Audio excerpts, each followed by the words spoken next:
Students, welcome to your channel SS centre Dhansoi. आज की video में हम लोग परफेक्ट स्क्वायर रूट्स के बारे में पढ़ेंगे। तो चलिए वीडियो शुरू करते हैं।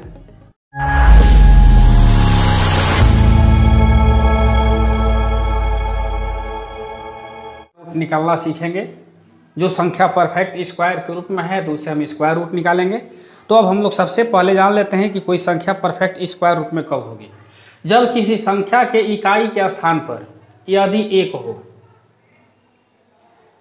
या फिर 2 हो, 1 सेकेंड, 1 हो, 4 हो, 9 हो, 6 हो, 9 हो या 5 हो या फिर 0 हो, तो वैसे कंडीशन में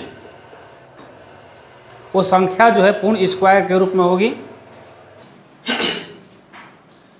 तो अगर इकाई डिजिट पर 1, 4, 6, 9, 5 और 0 हो तो वैसी संख्या को हम परफेक्ट स्क्वायर मानते हैं। और परफेक्ट स्क्वायर का स्क्वायर रूट अगर हमें निकालना हो तो सर्वप्रथम हम ट्रिक का उपयोग करते हैं। तो देख लेते हैं कि ट्रिक के माध्यम से हम किसी संख्या का स्क्वायर रूट कैसे निकालते हैं। तो हम लोग चले ट्रिक के माध्यम से हम लोग स्क्वायर रूट निकालना सीखते हैं। तो सबसे पहले कोई एक संख्या हम लोग ले लेते हैं। जैसे मान लीजिए कि यहाँ पर हम ले लिए 529 यहाँ पर ले लिए और इस संख्या का हमें स्क्वायर रूट निकालना है। तो आप लोगों को हमने बताया था अभी कि अगर कोई संख्या परफेक्ट स्क्वायर कब होती है तो जब उसके स्थान पर या तो 1 हो या 4 हो या 5 हो या 6 हो या 9 हो या फिर 0 हो। और ये संख्याओं में से कोई भी एक संख्या, जिस संख्या का अगर हम पूर्ण वर्गमूल निकालना चाहते हैं उसकी इकाई डिजिट पर होना चाहिए, यूनिट डिजिट पर होना चाहिए। तो यहाँ पर हम लोग देखते हैं कि इसके यूनिट डिजिट पर 9 है, तो इसकी 2 पॉसिबिलिटी है। तो इसकी 2 पॉसिबिलिटी होगी, या तो 3 होगा या फिर 7 होगा। तो 3 का वर्ग करते हैं तब पर भी 9 हो जाता है और 7 का वर्ग करते हैं तो 7 7 49, यानी इसके भी यूनिट डिजिट 9 है और इसका भी यूनिट डिजिट 9 है। तो अब यहाँ पर यूनिट डिजिट 9 होने का मतलब, 9 होने का मतलब ये हुआ या तो इसके वर्गमूल के यूनिट डिजिट में 3 होगा या फिर 7 होगा। तो सबसे पहले हम लोग देख लेते हैं कि इसके 2 पॉसिबिलिटी है, 2 कंडीशन इसका होगा। पहला कंडीशन इसका ये है कि या तो इसका वर्गमूल में यूनिट डिजिट में 3 होगा या फिर इसके यूनिट डिजिट में 7 होगा। लेकिन एक बात ध्यान में रखना, अगर 2 यूनिट डिजिट हम लोग लेते हैं और दोनों को जब ऐड करते हैं तो 10 हो जाना चाहिए। जैसे यहाँ पर 3 लेते हैं और ये 7 लेते हैं तो 7 3 क्या हो जाएगा, 10 हो जाएगा। इसी तरह जैसे मान लीजिए कि 1 है तब 2 पॉसिबिलिटी होगी। अगर वर्गमूल, अगर किसी वर्ग के इकाई डिजिट पर 1 है तो इसके वर्गमूल में भी 1 होगा। लेकिन कब, या तो इसके वर्गमूल 1 की यूनिट डिजिट में 1 होगा या फिर 1 लाने के लिए या तो 1 इसका हो जाएगा या फिर 9 हो जाएगा। तो 9 का भी जब हम वर्ग करते हैं तो इकाई के स्थान पर 1 आ जाता है और 1 का भी वर्ग करते हैं तो इकाई के स्थान पर 1 आ जाता है। लेकिन इसको जब हम लोग ऐड करते हैं तो 10 हो जाता है। इसी प्रकार अगर हम लोग ले लेते हैं 2 और 8, तो चूंकि 2 जो है और 8 जो है ये परफेक्ट स्क्वायर के यूनिट डिजिट में नहीं आता है, चूंकि इसमें न तो 2 है और नहीं 8 है, तो इसको हम लोग नहीं लेंगे। हम लोग या तो इसमें ले लेते हैं 4, तो 4 लेते हैं तो 6 हो जाएगा। चूंकि 6 4 10 हो जाएगा, 4 का 16 करेंगे तो इसके भी यूनिट डिजिट पर 6 आ गया। इसका वर्ग करते हैं तो इसके भी यूनिट डिजिट पर 6 हो जाता है। यानी जिस वर्ग संख्या के यूनिट डिजिट पर अगर 6 हो तो उसके वर्गमूल के भी यूनिट डिजिट जो है 6 होगा। तो चलिए हम लोग उदाहरण से समझते हैं। तो यहाँ पर हम लोग देख लेते हैं कि 529 का हमें वर्गमूल निकालना है।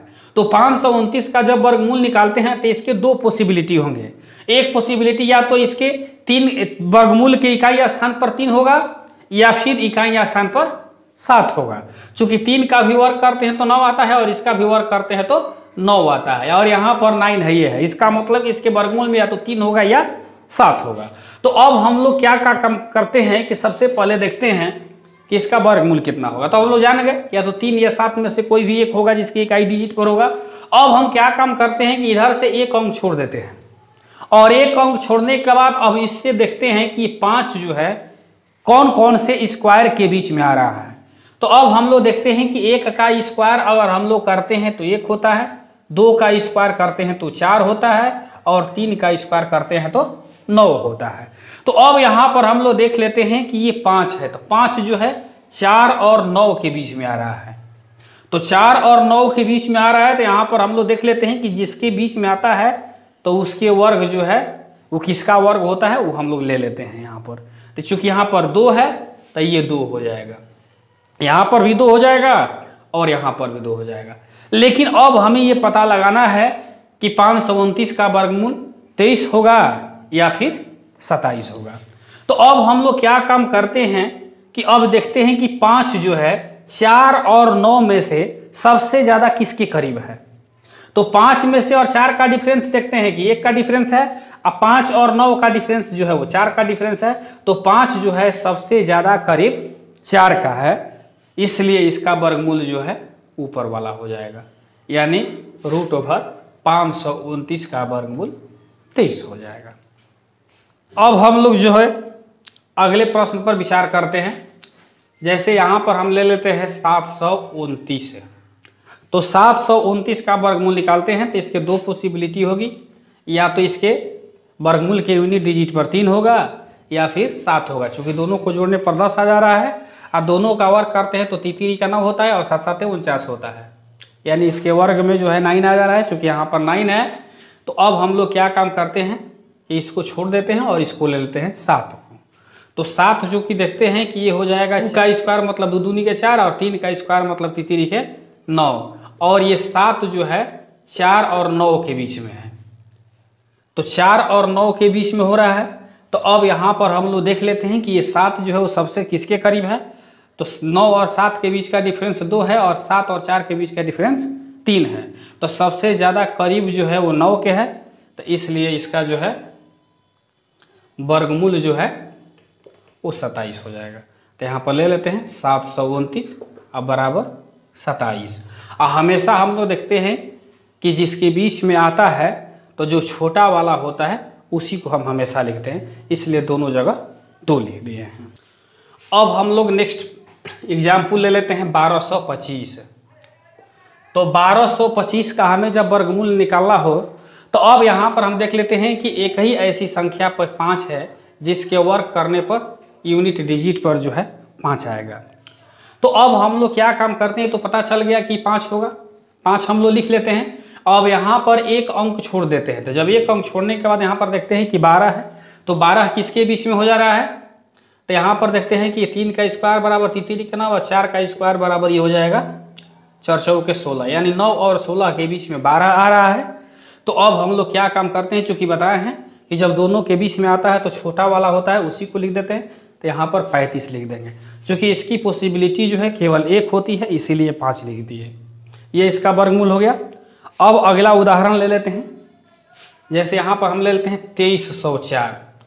तो 2304 लेते हैं, चूंकि इसके यूनिट डिजिट पर जो है 4 है, तो इसके 2 पॉसिबिलिटी होंगे। कौन कौन से पॉसिबिलिटी होंगे, तो हम लोग खोजेंगे कि वह 0 से लेकर के 9 के बीच में वो कौन सी ऐसी 2 संख्या है जिसके वर्ग करने पर यूनिट डिजिट पर 4 आएगा। तो यहाँ पर हम लोग देख लेते हैं कि 2 जो है वर्ग करेंगे तब पर भी यहाँ पर 4 आएगा, और यहाँ पर ले लेते हैं 8। तो 8 का वर्ग करेंगे तब पर भी यहाँ पर क्या आ जाएगा, 4 आ जाएगा। चूंकि 2 दूनी के 4 हो जाता है, 8 8 64 हो जाता है। ये 2 पॉसिबिलिटी हो गई इसका।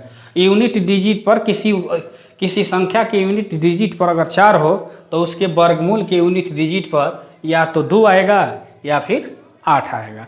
इधर से एक अंक को हम छोड़ देते हैं, तो यहाँ पर देखते हैं तो 23 है। तो 23 किसके बीच में है, 16 और 25 के बीच में है। 16 और 25 के बीच में 23 आ रहा है। तो अब हम लोग चूंकि ये जान गए इस चीज़ के बीच में होता है तो वो छोटा वाला लेते हैं। यहाँ पर 4 है तो यहाँ पर भी 4 ले लेते हैं और यहाँ पर भी 4 लेते हैं।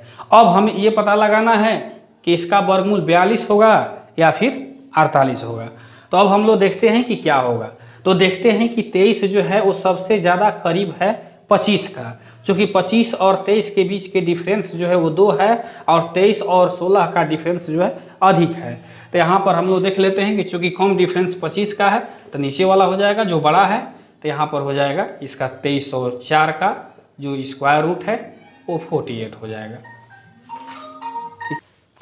अब अगला एग्जाम्पल हम लोग ले लेते हैं 60025, यानी 60,025 का स्क्वायर रूट कितना होगा।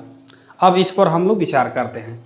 तो सबसे पहले हम लोग यहाँ पर देखते हैं कि चूंकि ये 25 है, इसके यूनिट डिजिट पर 5 आया हुआ है तो इसकी 1 पॉसिबिलिटी होगी केवल, यानी इसके यूनिट डिजिट पर 5 होगा, एक ही पॉसिबिलिटी ही है। अब हम लोग इधर से एक अंक छोड़ देते हैं, बाकी यहाँ पर देख लेते हैं कि दिया हुआ है 600, तो 600 देख लेते हैं कि किसके किसके वर्ग के बीच में होता है।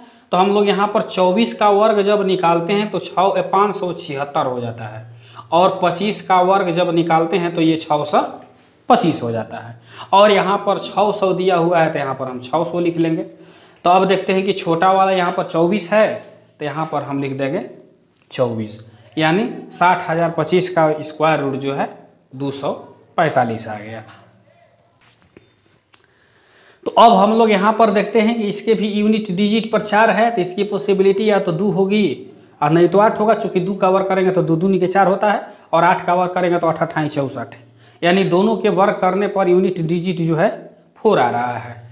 तो अब हम लोग क्या काम करते हैं कि जैसा कि सब में हम देखते हैं कि एक अंक छोड़ करके हम बाकी जो होता है उसको लिखते हैं। तो जब इस अंक को छोड़ देते हैं तो यहाँ पर क्या बच रहा है, 1011 बच रहा है।